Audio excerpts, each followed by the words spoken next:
I will now recognize Mr. Holmes for introduction and comments, please. Monsieur le Président, honorable sénateurs. Chair, honorable senators. Holmes, I'm the Senior Vice President of Policy and Government Relations with the Canadian Chamber of Commerce. It is a pleasure to appear before you again on behalf of 400 chambers of commerce and boards of trade across the country and more than 200,000 businesses of all sizes from all sectors. The Canadian Chamber of Commerce's primary concern this evening is that Canada's economic competitiveness is slipping, while our productivity has declined in 11 of the 12 last quarters. This means Canadians are poorer overall, have fewer opportunities to pursue their personal goals, and have to spend more just to keep up with everyday life. Businesses of all sizes should be viewed by government as critical partners in our collective success, which can drive investment and growth and help turn the tide on our productivity challenges. The committee has already received our formal submission and proposed amendments on C-59. Tonight, we will focus our comments on competition policy, investment tax credits, and the digital services tax. As we raised during your study of C-56, we remain concerned by the ad hoc approach to changes to the Competition Act and would encourage the government to continue to consult with the business community on changes to the Act. In particular, C-59 could overwhelm the Competition Tribunal and businesses with frivolous claims through new private rights of action. The Canadian Chamber's submission recommends specific safeguards consistent with Canadian class action statutes to ensure claims are evaluated on a consistent basis and the funds are properly distributed to the consumers affected by the conduct rather than to their lawyers. Recently, there has been a lot of talk about structural presumptions in merger reviews. We saw the Competition Bureau file a brief with this committee advocating for its inclusion in C-59 and pointing to the U.S. merger guidelines as inspiration.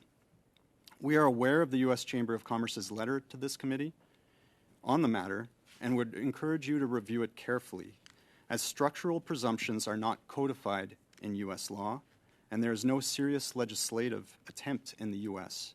Congress to make structural presumptions the law. Competition agencies should continue to comprehensively examine a merger's likely efforts on competition and consumers, including arguments that the merger would benefit consumers. Moving to ITCs. Overall, the Canadian Chamber applauds new investment tax credits like the CCUS ITC as tools to unlock private sector investment in a low-carbon economy. In order to maximize the impact of the Clean Technology Manufacturing Tax Credit and Investment Tax Credit, we recommend they be refined to include intangible property and mine development investments. Further, we believe the Clean Technology ITC should be expanded to include life insurers, similar to the Fall Economic Statement inclusion of real estate investment trusts. Life insurers often manage assets on behalf of pension plans. However, because pension plans are non-taxable entities, long-term investors cannot utilize the Clean Technology ITC, which will hamper long-term investment in the decarbonization of Canada's economy. Given the current uncertainty around the permitting environment in Canada, we also recommend extending the timeline for phasing out the Clean Technology Manufacturing TC and Clean Electricity ITC in order to secure large investments within the Canadian mining, manufacturing, and electricity sectors. Finally, it is imperative that all of the new ITCs are implemented as soon as possible with clarity on procedure and eligibility so that the private sector can fuel the next wave of long-term investment in our economy. We need to move faster on these, as other witnesses have testified.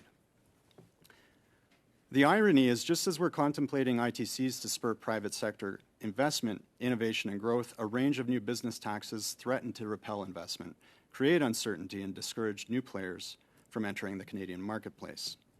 Specifically, we call on the government to avoid imposing a digital services tax. DST is particularly concerning as it includes a retroactive tax to 2022 on online services Canadians have come to rely on, even though over 120 countries, including the US, have agreed to delay imposing such taxes. We strongly object to the concept of tax retroactivity, which robs businesses of the certainty they need to make productive investments in innovation and growth. Secondly, we oppose any measure which will increase the cost for business and Canadians when both are facing challenging economic headwinds. This new tax will affect far more than just large multinational corporations it will ripple across the Canadian economy. Finally, we must sound the alarm that successive administrations in Washington have signaled that enacting a DST could provoke damaging trade retaliations. We are hearing directly from businesses in many sectors beyond the digital services space who are concerned that their products may be impacted by retaliatory trade. Thank you.